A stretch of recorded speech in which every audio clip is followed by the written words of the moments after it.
গরুর মগজ যে খেতে পছন্দ করে না তাকে একবার এইভাবে রান্না করে দিবেন, দেখবেন বারবার রিকোয়েস্ট আসতেছে। তো প্রথমে রান্নাটা করার জন্য কড়াইতে আমি তেল দিয়ে দিলাম। এখন 200 গ্রামের মতো পেঁয়াজ কুচি দিয়ে বেশ কিছুটা সময় একটু ভেজে নেব। তারপর যখন হালকা ব্রাউন কালার হয়ে আসবে তখন আমি এখানে হালকা বেটে রাখা আদা, রসুন আর কাঁচামরিচ দিয়ে দিচ্ছি। আর এগুলো আমি একটু লবণ দিয়ে ব্লেন্ড করে নিয়েছিলাম। এরপর আমি এখানে দিয়ে দিচ্ছি হলুদ গুঁড়া, ধনিয়ার গুঁড়া, জিরার গুঁড়া আর শুকনো মরিচের গুঁড়া।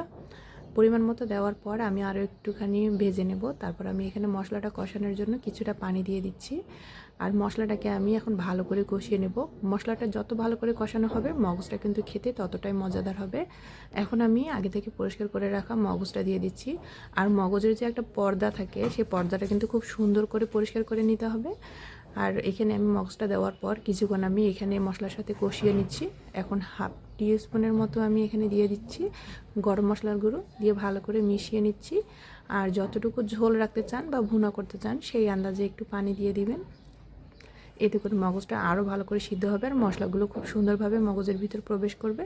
আর যখন ভালো করে পানিটা ফুটে গেছে আর ঝোলটা একটু শুকিয়ে এসেছে সেই পর্যায়ে কিছুটা ধনেপাতা কুচি দিয়ে মিশিয়ে নেওয়ার পর নামিয়ে নিলে আমাদের মজাদার মগজ ভুনা রেডি হয়ে যাবে।